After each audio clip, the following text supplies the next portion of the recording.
Hi KBS family. இவ்வளோ நாளா நீங்க எங்க மூணையத்தை மட்டும் தான் வீடியோல பார்த்துருப்பீங்க. எங்க அம்மா யாரு எங்க அப்பா யாருன்னா உங்களுக்கு தெரியாதுல்ல. இன்னைக்கு நாங்க எங்க ஃபுல் ஃபேமிலியை உங்களுக்கு இன்ட்ரடியூஸ் பண்றோம். நான் தான் கரிஷ்மா, இவங்க தான் எங்க அப்பா. நான் தான் சிருஷ்டி, இவங்க தான் எங்க அம்மா. நான் தான் தங்கராஜ், சிருஷ்டியோட அப்பா. நீங்க சொல்லுங்கம்மா, சொல்லுங்கம்மா. நான் தான் சுனிதாவோட அம்மா. சுனிதா சுனிதா சொல்லு. நான் தான் சுனிதா கரிஷ்மாவோட அம்மா. இது வந்து என் பொண்டாட்டி. இவங்க தான் எங்க அப்பா அம்மா. நீ யாருன்னு எங்களுக்கு தெரியாது. அப்பா, உங்க அப்பா அம்மாவை காமிங்க. இதோ இதுதான் எங்க அப்பா அம்மா, ஆனா இப்போ இல்லை. இதுதான் எங்க அப்பா அம்மா. எங்கள் அப்பா கூட பிறந்தவங்க மொத்தம் 9 பேர். ஆக்சுவலாக இது வந்து எங்கள் அத்தை பொண்ணு. எங்கள் அப்பா கூட பிறந்த 5 சிஸ்டர்ஸ், 4 பிரதர்ஸ். அதில் ஒரு அத்தை பொண்ணு தான் நான் தூக்கிட்டு வந்துட்டேன். ஆமாம். இந்த உங்கள் அப்பா அம்மா போட்டாங்கமே. எங்கள் மாமா, அத்தைங்க, இவங்க தான் எங்க அம்மா. எங்கள் அத்தை, எங்கள் அப்பாவை கூட பிறந்த தங்கச்சி. இவங்க February 2, 2006 தான் ரெண்டு பேரும் கல்யாணம் பண்ணிட்டாங்க. கஷ்மா பிறந்தா 2007 2007 ஆகஸ்ட் 27 இப்போ பிறந்தா. 2008 எங்கள் அம்மா இறந்து போயிட்டாங்க. 2009 எங்கள் அப்பா இறந்து போயிட்டாங்க. ஸோ இந்த குழந்தைகளுக்கு வந்து தாத்தா பாட்டி கூட வளர்றதுக்கான ஒரு சந்தர்ப்பம் கிடைக்காம போயிடுச்சு. அது ரொம்ப வருத்தமான ஒரு விஷயமா இருக்கு. எங்க அம்மா அப்பா கூட எங்க அம்மா அப்பா இருந்தாங்க, கொஞ்சம் 2018 வரைக்கும் இருந்தாங்க. அதனால இப்போ அவங்களும் இல்லை. மாமா அப்பா அம்மாவும் இறந்து போயிட்டாங்க. இப்போ 2 தாத்தா பாட்டியும் இல்லை. பொண்டாட்டி பிறந்து வளர்ந்தது எல்லாமே மும்பை. மும்பையிலேருந்து என் பொண்டாட்டி வந்து கோயம்புத்தூர்ல தான் நாங்கள் எல்லாருமே இருக்கோம். இவங்களோட சொந்தக்காரங்க எல்லாரும், எங்கள் அப்பா எங்கள் அம்மா எல்லாரும் இருக்குமா. அப்போ வந்து சரி வந்து ஒரு 15 நாள் தங்கிட்டு போலான்ட்டு வந்தா, தெரியாம வந்துட்டாங்க. அப்போ வந்து நான் என்னோட பர்சனாலிட்டி வந்து பயங்கரமா இருக்கும். பாக்குறதுக்கு எல்லாருமே இந்த நம்ம பையா படத்துல கார்த்தி இருக்காங்க, கார்த்தி ஆக்டர் கார்த்தி, அப்படி இருப்பேன் நானு. அந்த மாதிரி சும்மா கலர். கொஞ்சமாச்சும் மனசாட்சியோட பேசுங்கப்பா. இவ வந்து ஒரு 1 வீக் இருக்கும். 1 வீக்ல என்னோட அழகுல வந்து மயங்கி உழுதுட்டாங்க எங்க அப்பா. அப்புறம் கெட்டினா என்னதான் கெட்டுன்னு சொல்லி ஒரே அழுக.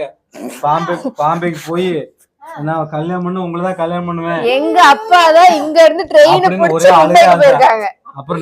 அப்புறம் நானும் சரி பாம்பாத்து சரி நம்மளை பார்த்து அழுகுறால, சரி அவருக்கு ஒரு வாழ்க்கை கொடுப்போம்னு சொல்லிட்டு கல்யாணம் பண்ணி படிச்சதெல்லாம். ஆமா, என் பொண்டாட்டி வந்து பிறந்து வளர்ந்தது எல்லாமே மும்பையில தான்.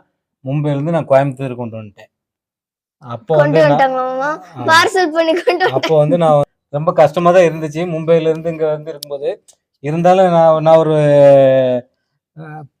எப்படி சொல்றது, ஒரு பர்சனாலிட்டியான ஒரு ஆள் நான் பக்கத்துல இருக்கும்போது அந்த மும்பைலாம் அவளுக்கு வந்து அப்படியே மறந்துடுச்சு. அவளோட ஃபேமிலி எல்லாமே, அவங்க அம்மா சிஸ்டர்ஸ் பிரதர்ஸ் எல்லாமே மும்பையில தான் இருக்காங்க. ரொம்ப லாங்கு, போறனால 2 நாள் ஆகும். அதை எல்லாத்தையும் மறக்கடிச்சதுன்னு பாத்தீங்கன்னா என்னோட சுத்தமான அன்பும் என்னோட பியூர் ஹார்ட், என்னோட லவ்னால வந்து அவ வந்து இத்தனை வருஷமா என் கூட லைஃப் ஓட்டிட்டு இருந்திருக்கான். அப்புறம் பாத்தீங்கன்னா எங்க ஃபர்ஸ்ட் லைஃப் வந்து ஸ்டார்ட் ஆனது கோயம்புத்தூர் கர்மத்தம்பட்டி பக்கத்துல தெக்லூருங்கிற ஊர்ல தான் நான் வந்து இரும்பு கடை வச்சிருந்தேன். டிசம்பர்ல தான் இவன் வந்து ஆள் வந்தா. அப்புறம் ஆகஸ்ட் 27ல பிறந்தா. எங்க அம்மாவுக்கு ரொம்ப சந்தோஷமா இருந்துச்சு. வந்து பிறந்தது வந்து எங்க மும்பையில தான் பிறந்தா. இவன் இங்க இருந்து என் பொண்ணுகிட்ட கூட்டு போயிட்டாங்க. அங்க பிறந்தா. ஃபர்ஸ்ட் எங்க பார்க்க போனது எங்க அம்மா தான் பார்க்க போனாங்க. வந்தாங்களோ. என் பொண்ணுல பிறகு முன்னாடி நான் அங்க போயிட்டேன் பாம்பேக்கு. 2 டேஸ்க்கு முன்னாடி நான் அங்க ரீச் ஆயிட்டேன். நான் போய் 2 நாள்ல என் புள்ள பிறந்துட்டா. 2 நாள் கழிச்சு மறுபடியும் ரிட்டர்ன் போகும்போது கண்ணீர் விட்டுட்டே போனாரு. ஆமா, நான் வந்து ஆக்சுவலா வந்து எமோஷனலான ஒரு ஆளு. நான் வந்து சீக்கிரம் ஆளு. என்னோட ஹார்ட் வந்து ரொம்ப அதுக்கப்புறம் என்னோட லைஃப் வந்து பார்த்தீங்கன்னா ரொம்ப ஒரு என்ன லைஃப் சிங்கிள்ஸ் எல்லாம் சோழி முடிஞ்சு நகைகள்லாம் எல்லாம் முடிஞ்சு எல்லாம் அழிச்சு நான் மும்பை போயிட்டேன். இந்த ஊர்லேயே இருக்க முடியாதுன்னு சொல்லிட்டு மும்பையில் போய் கார் ஓட்டி வண்டி ஓட்டி என் பணம் எல்லாம் இழந்து கொஞ்சம் சம்பாரிச்சு அதுக்கப்புறம் மும்பையில் என்னால் லைஃப் ஓட்ட முடியல. தமிழ்நாடு மாதிரி வருமா, நம்ம கோயம்புத்தூர் போயிடலாம் சுனிதா அப்படின்னு சொல்லிட்டு மறுபடியும் அவளை கூப்பிட்டு வந்துட்டேன். கூப்பிட்டு வந்து சின்னதாக ஒரு மொபைல் கடை வச்சேன் நீலம்பூரில். நகையை அப்பவும் வைக்கும்போது ஒரு 50,000 60,000க்கு இருக்க ஒரே ஒரு செயினை அடமானம் வச்சு தான் அந்த கடையை ஸ்டார்ட் பண்ணேன். அந்த கடை ஸ்டார்ட் பண்ணதுக்கப்புறம் 2012 திருப்பி நான் கோயம்புத்தூர் வந்து அதை ஸ்டார்ட் பண்ணேன் மொபைல் கடையை. அதுக்கப்புறம் அப்படியே ஓடிட்டுருக்கு. அதுக்கப்புறமும் நிறைய தேவையில்லாத வேலைலாம் பண்ணி 2020 வரைக்கும் நல்ல வருமானம் வந்துருந்துச்சு. ஆனால் என்னால் எதையும் காப்பாற்றிக்க தெரியாது. ஏன் ஸ்ரீ நிறைய தேவையில்லாத விஷயம்லாம் பண்ணி 2014 தான் சிஸ்டி குட்டி வந்தா. இவன் வந்தது ஒரு ஒரு ஸ்டோரி தான். இவளை வந்து நான் ரொம்ப வந்து எதிர்பார்த்துட்டு இருந்தேன். பையனா பிறக்கணும். ஆமா, யாருக்குன்னு ஒரு ஃபர்ஸ்ட் ஒரு பொண்ணு இருக்கு, சரி ஒரு பையனா பிறக்கட்டும்னு சொல்லிட்டு சிஸ்டி குட்டி ரொம்ப ஆக்சுவலா நான் பையனே முடிவு பண்ணிட்டேன். ஆமா பையனே முடிவு பண்ணிட்டேன். பார்த்தா திடீர்னு இந்த புள்ளிக்கு கையில் கொடுத்துட்டாங்க. அதுக்கும் கண்ணீர் விட்டாங்க. ஏன்னா போட்டோல பிறந்துட்டாங்க. சிஸ்டி குட்டியா இவன் வந்து கோயம்புத்தூர்ல தான் பிறந்தாங்க. ராமநாதபுரத்துல என்ன ஸ்ரீ ஹாஸ்பிட்டல்ல தான் பிறந்தா. நான் இவளை பார்த்துட்டு இவளை பார்த்துட்டு சந்தோஷத்துல அழுதேன், இவளை பார்த்துட்டு துக்கத்துல பையன் பிறக்கலையேன்னு சொல்லிட்டு எங்க அப்பா அழுதாங்க. எதுக்கு எனக்கு வந்து பிறந்தான்னு சொல்லிட்டு. அப்புறம் குழந்தைய பார்க்கும்போது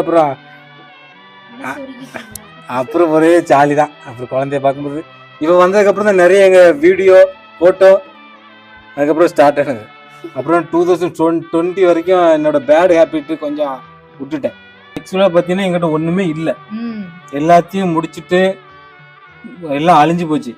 நாங்கள் வாடகை வீட்டில் தான் இருந்தோம். இங்கே தான் பக்கத்தில் தான் 5,000 வாடகை எவ்வளோ இருந்தோம். சரி எப்படியாவது ஒரு இடத்த வாங்குவோம் அப்படின்னு சொல்லிட்டு கையில் பைசாவே இல்லைண்ணா இடத்த வாங்குறப்போ. அப்பவும் கொஞ்சம் பைசா எல்லாம் போட்டு எடுத்து செயின் அடமானம் வச்சு நிறைய பேர் சப்போர்ட்லாம் பண்ணி எனக்கு இந்த இடத்த வாங்கினோம். இடத்த வாங்கின கடன் அடைக்கிறதுக்கே 2-3 இயர்ஸ் ஆகிப்போச்சு. சரி ஒரு வீடு எப்படியாவது கட்டிடுவோம், என் பொண்டாட்டிக்கு எப்படியாவது ஒரு வீடு கட்டி கொடுக்கணும்னு எனக்கு ஒரு ரொம்ப நாள் ஆசையாக இருந்துச்சு.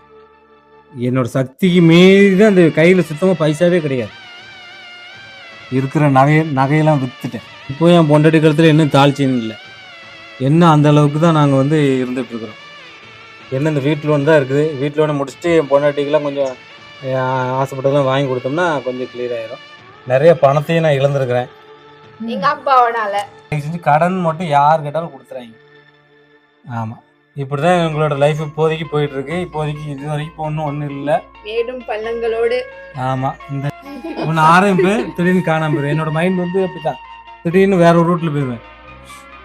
அதனால சரி இப்போ ஒரு காமெடி ஒன்று போடுன்னு சொல்லி போட்டேன். பிள்ளைகளை வச்சு கிளிக் ஆகிட்டு இதுலேருந்து இன்னும் யூடியூப்லேருந்துல இன்னும் ஒன்றும் சம்பாதிக்கல. ஒரு செல்லு இந்த வீடியோ எடுக்கிறதுக்காக ஒரு செல்லு எடுக்கணுன்னா கூட என்ன இது அதில் கூட என்னால் ஒரு அமௌண்ட் வந்து போட முடியல. ஏன்னா இந்த பிள்ளைய அடுத்து காலேஜில் சேர்க்க வேண்டியிருக்கு, அடுத்து ஸ்கூல் ஃபீஸ் வந்துடும். இந்த மாதிரி ஒரு சுச்சுவேஷன்லேயே தான் நான் வந்து வாழ்ந்துட்டுருக்கேன். அந்த மொபைல் கடையை வச்சு தான் இவ்வளோ ஓட்டிகிட்டே இருக்கிறேன். ஆமாம், என் பொண்டாட்டி என்ன பண்ணுறா? ஆமா, என் பொண்டாட்டி வந்து பிஎஸ்சி அது கெமிஸ்ட்ரி படிச்சிருக்கா. டியூஷன் வந்து பாத்தீங்கன்னா ஒரு அவ 10th படிக்கும் போதே அப்போ மும்பையிலே டியூஷன் எடுக்க அந்த எக்ஸ்பீரியன்ஸ் அவளுக்கு வந்து இருக்கு. அதை வந்து அப்படியே இங்கேயும் வந்து கண்டினியூ பண்ணி நிறைய பேர் பாராட்டுவாங்க. அவங்கள உங்க பிள்ளைகிட்ட படிச்சதுக்கு அப்புறம் தான் நல்லா படிக்கிற பொண்ணு, 99% மார்க் வாங்கியிருக்கா அப்படிலாம் நிறைய டியூஷன்லாம் சொல்றா. அடி பிரிச்சு எடுத்துருவா, பட்டை கிளப்பி விட்டு. சூப்பரா படிக்க வைப்பாங்க. பப்பு குட்டியும் எங்க அம்மா கிட்ட படிச்சதுனாலதான் சூப்பரா படிக்கிறா. பப்புட்டி வந்து இந்த டியூஷன் நான் வரைய மாட்டேன், பெருமை என்ன அடிச்சே இன்னும் கொண்டுருவாங்க, நான் வரைய மாட்டேன் அப்படின்னு சொல்லி இருந்தான். அதுக்கப்புறம் இங்க வந்ததுக்கப்புறம் இப்ப போவே நீ வராதன்னு சொன்னாலும் நான் பெரியம்மா விட்டுட்டு போவேன்.